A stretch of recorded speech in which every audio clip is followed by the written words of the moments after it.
Now, if you think of after the war, the names that became huge, the Picassos, the Giacometti, that was partly because their work went to New York. It got out there.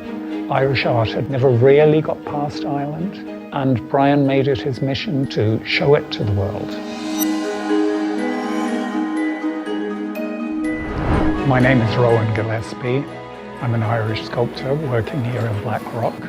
My life is really in this room here, where I take sculptures from conception right through to completion in bronze.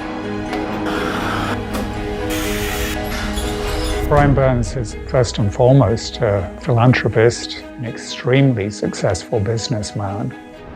I think he must have been the first one in America who really looked at Irish painting, Irish art. This man is just 2 generations away from poverty. To me, it's like Brian never wanted to forget where he came from. Well, when I think of Brian, first and foremost, I think of a very, very dear friend who I've known for 25 years now and always admired. And then probably I think of him as the patron and collector. I remember doing a thing for him for Boston College where he phoned me up and said, "Rowan, I'd like you to do me a sculpture of Samuel Beckett."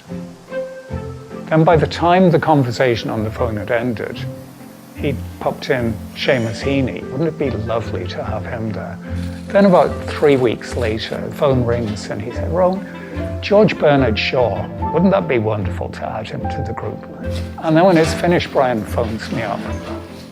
And he says, "Rowan, I'm waiting to hear you say something and I'm not hearing you say it. W.B. Yeats.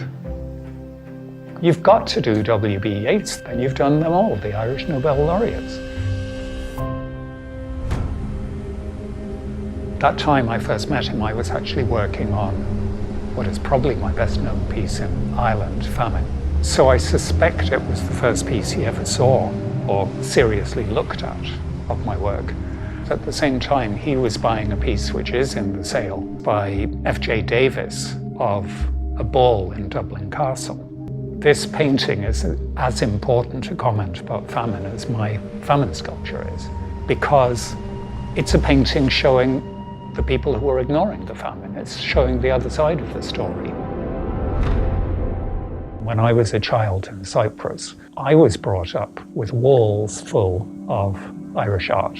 Most of them were photographed, and I'm pretty sure Misty Morning was one of them. So much so that I made a sculpture from memory of the figure. By chance, it came to be in Brian's collection, right in front of the painting, Misty Morning. I'm honored by this. I think it's uncanny how they belong together. My favorites in the sale would probably be, there's quite a lot of Jack Yeats, and I think he does stand out. Probably for personal reasons, because of my admiration of Edward Munch, I think Roderick O'Connor's Lovers in a Moonlit Garden is a fantastic painting. I think, strangely, my favorite is probably Mary Swansea's White House. Totally different from the rest, but I just love that painting. There are people who are thinkers and are truly interesting to spend time with, and Brian is top of the heap when it comes to that. He feels honored that he was able to gather these things. He sees that he was only ever the custodian of them, and that the time has come to let them all go. Maybe Brian wants to see, was he right? Can Irish art stand shoulder to shoulder with the greatest in the world? I hope it proves it can.